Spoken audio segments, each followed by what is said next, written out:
தமிழ் சுருக்கெழுத்து முதுநிலை தேர்வு 2ஆம் தா நன்றாக எழுதிட கடிதங்கள் மற்றும் 1/3 பாகம் ஆகியவற்றில் வரும் சிறப்பு சுருக்கங்களை பலமுறை எழுதி பயிற்சி செய்திட வேண்டும்.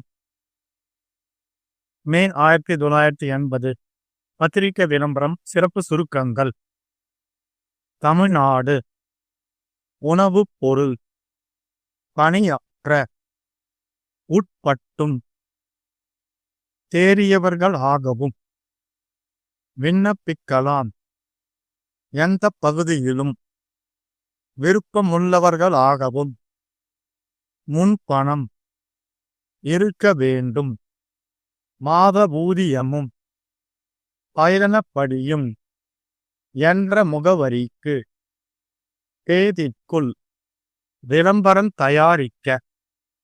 ஒப்பந்த புள்ளி அறிவிப்பு. சிறப்பு சுருக்கங்கள்: ஒப்பந்த புள்ளி கோரப்படுகிறது 4 மணி வரை தரப்பட்டு அன்று மாலை மணிக்கு பிரிக்கப்படும்.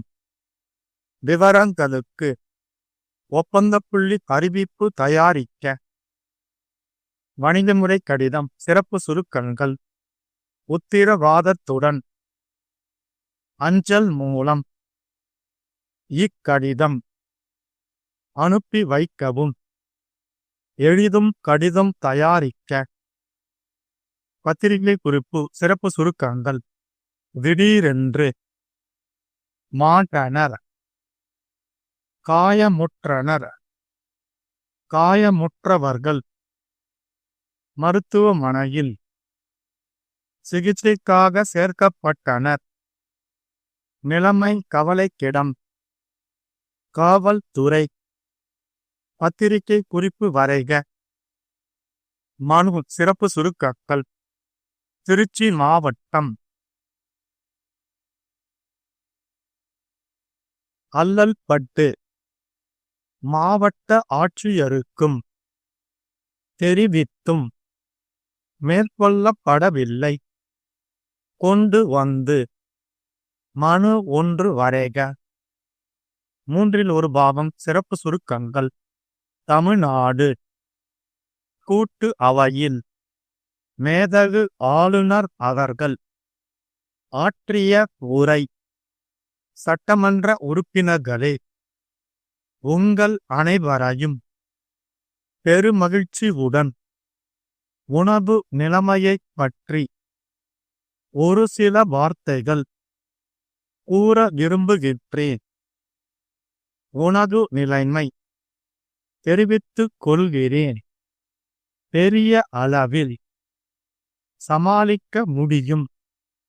விவசாய உற்பத்தி சிறந்த முறையில் எல்லாவித உதவிகளையும் தெரிவித்துக் கொள்ள விரும்புகிறேன். மதுவிலக்கு கொள்கையில் இந்த அரசு அவசர சட்டம் தெரிவித்துக் கொள்வதில் மகிழ்ச்சி அடைகிறேன்.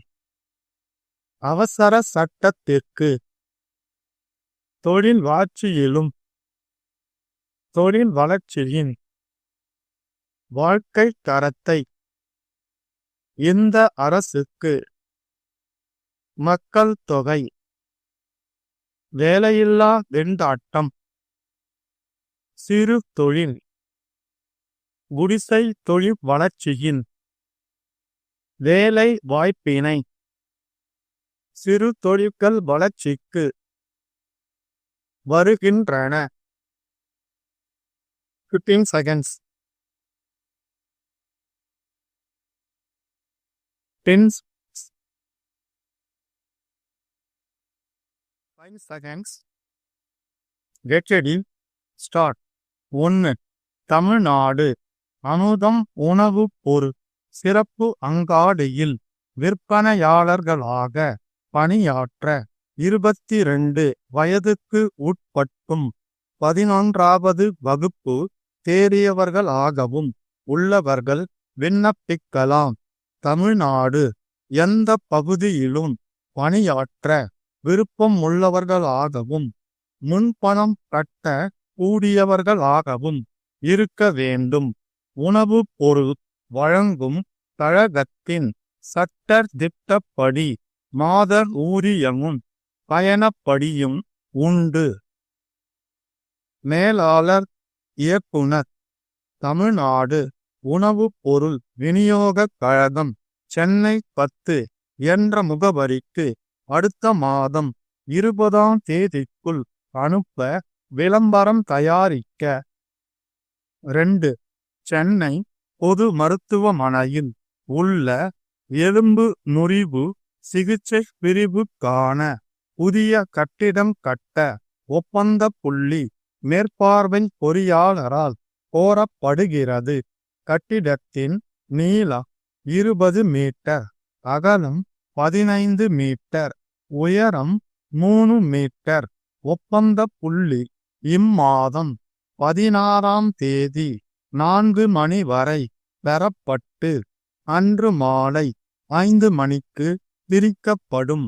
மற்ற விவரங்களுக்கு மேற்பார்வை பொறியாளர், பொதுப்பணித்துறை, சென்னை 5 என்ற முகவரியில் தொடர்பு கொள்ளவும். ஒப்பந்தர் புள்ளி அறிக்கை தயாரிக்க. 3. தஞ்சாவூர் பெரிய கோவில் தெரு ராஜா பேனா விற்பனையாளருக்கு நல்ல தரமான பேனாக்கள் பல வண்ணங்களிலும் 5 வருட உத்திரவாதத்துடன் உழைக்க கூடியதாக தயாரித்து அஞ்சல் மூலம் 1000 பேனாக்களை இக்கடிதம் பெற்று கொண்ட 1 மாதத்திற்குள் அனுப்பி வைக்கவும் என்று கேட்டுக்கொண்டு. சுந்தர் பேனா நிலையம் 6 ராஜாஜி வீதி காஞ்சிபுரம் எழுதும் கடிதம் தயாரிக்க. 4. சென்னை தெற்கு ரயில்வே சரக்கு கிடங்கில் திடீரென்று ஏற்பட்ட தீ விபத்தினால் 7 பேர் மாண்டனர். தீக்காயமுற்ற ஒருவர் உயிர் பிழைத்துக் கொண்டார். சிலர் காயமுற்றனர்.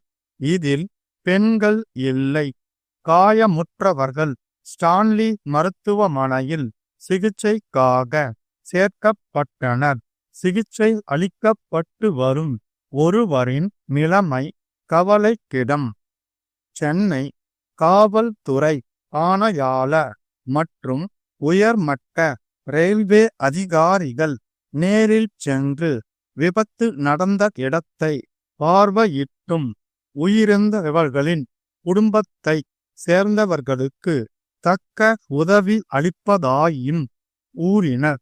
பத்திரிகை குறிப்பு வரைக. 5. திருச்சி மாவட்டம் பாளையம் ஏழை ஹரிஜனங்கள் கடந்த 1 வருடத்தில் 6 மாதங்களுக்கு மேலாக குடித்தண்ணீர் பஞ்சத்தால் மிகவும் அல்லல்பட்டு வருகிறார்கள். இதனை கடந்த 20 ஆண்டுகளாக மாவட்ட ஆட்சியருக்கும் அரசுக்கும் மனுக்களின் மூலம் தெரிவித்தும் இதுவரை யாதொரு நடவடிக்கையும் மேற்கொள்ளப்படவில்லை. இதனை அமைச்சர் அவர்கள் கவனத்திற்கு கொண்டு வந்து கிணறு வெட்டி கொடுத்து கஷ்டத்தை போக்குமாறு மனு 1 வரைக. Stop.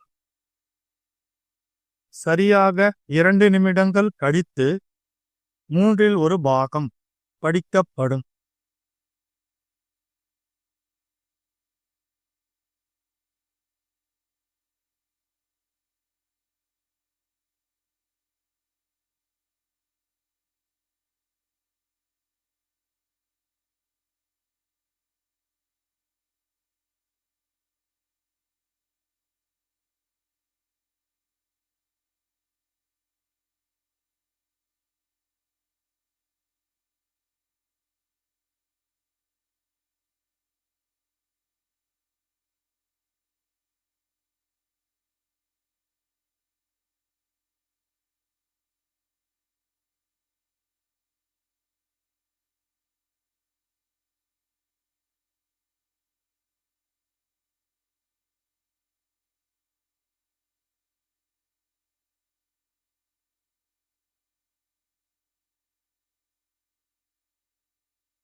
15 seconds.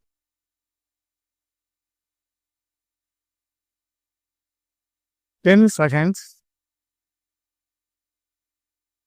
5 seconds. Get ready. Start.